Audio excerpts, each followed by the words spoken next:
মানুষের ভিতরে এমন একদল থাকবে, আল্লাহ পাক রব্বুল আলামিন বলেন, ওয়া মিনান নাসি মান ইয়াকুলু আমান্না বিল্লাহি ওয়া বিল ইয়াউমিল আখির ওয়া মা হুম বিমুমিনিন।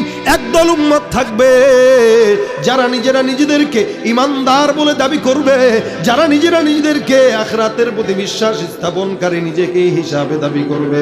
এরা নিজেকে মুসলমানও দাবি করে, এরা নিজেকে ঈমানদারও দাবি করে, কিন্তু মসজিদে নামাজের কথা বললে হাসি দিয়া কয় প্যান্টের মধ্যে সমস্যা আছে না নাই।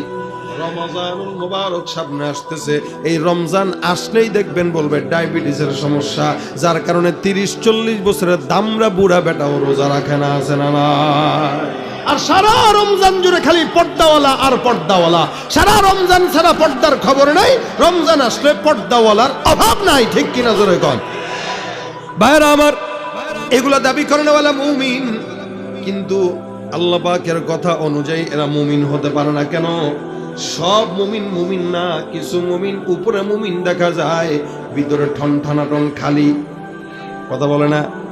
এই জন্য আল্লাহ পাক রব্বুল আলামিন বান্দাকে বলে দিলেন, খবরদার উম্মত দাবি করলেই হয় না, যদি উম্মত দাবি করো তোমার জন্য আমি আল্লাহ পাক রব্বুল আলামিন সুন্দর জীবন ব্যবস্থা রেখে দিলাম।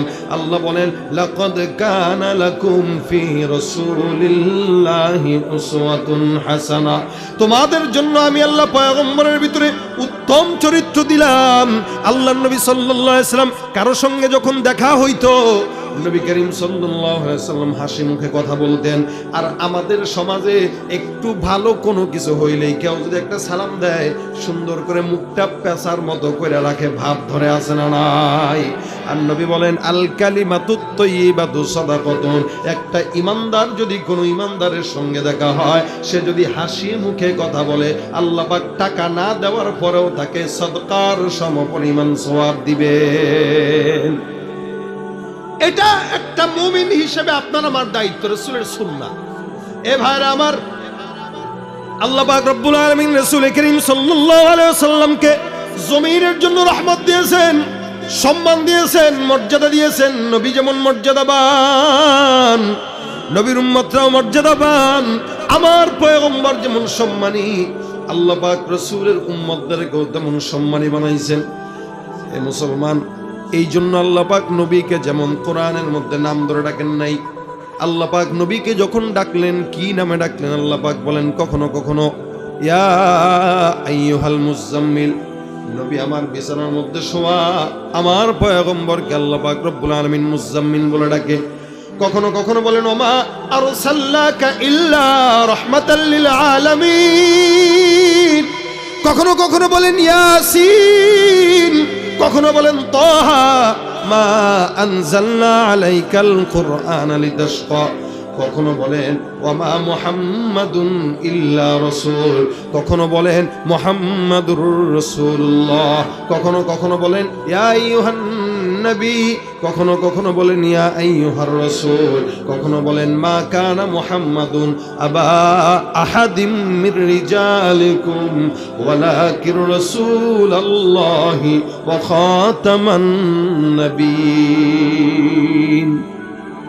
আমার পয়গম্বরকে আল্লাহ পাক দুইটা পরিচয় দিলেন। নবীর পরিচয় কি?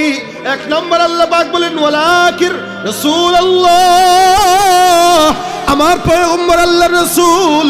দুই নম্বর পরিচয় খাতামান নবীন, এই নবীর পরে আর কোন নবী আসবে না। উত্তরবঙ্গে সহ সারা বাংলাদেশে অসংখ্য বেঈমানের বাচ্চারা, কাদিয়ানির বাচ্চারা আছে যারা আমার নবীর শেষ নবুয়ত মানে না। মুসলমান মনে রাখবেন, স্পষ্ট ভাষায় করে বলে যাই, এই বাংলাদেশে কাদিয়ানির দোসর যারা আছে, এদেরকে যারা সহযোগিতা করে, সাপোর্ট করে, এদেরকে যারা বন্ধু হিসেবে গ্রহণ করে, এদেরকে যারা মানে, এই বাংলা জমিনের ওলামা একরামের ফতোয়া হইল, উপমহাদেশের ওলামা একরামের ফতোয়া হইল, কাদিয়ানিরা কাফের কাফের, এদেরকে যারা সহযোগিতা করবে, সাপোর্ট করবে, তারাও হলো কাফের। আল্লাহর নবীর পর আর নবী কোনো আসার সম্ভাবনা আছে নাকি জোরে বলেন তো? আমার আল্লাহ পাক রব্বুল আলামিন নবুয়তের দেয়ালটাকে বন্ধ করে দিলেন। নবী বলেন আনা খাতামুন নবীন লা নবিয়্যা বাদি, আমার পরে কোনো নবী নাই। আল্লাহ পাক যদি আমার পরে কোনো নবী পাঠাইতেন, আমার পরের নবীটাই হইতো কে? আমার পরের নবীটাই হইতো আমার সাহাবী হযরতে ওমর। সুতরাং এই জামানায় এখন যদি কেউ মুসলমানের ঈমান ধ্বংস করার জন্য কাদিয়ানীদের ওই সমস্ত কার্যক্রমগুলো আমাদের দেশে ফলো করে, আমাদের দেশে ছড়ায় দিতে চায়, বাংলার মুসলমানরা তাদেরকে সাপোর্ট তো করবেই না। ইসরায়েলি পণ্য যেভাবে বয়কট করেছে, এই কাদিয়ানীদের পণ্য বয়কট করা ঈমানের দাবি হয়ে যাবে, ঠিক কিনা?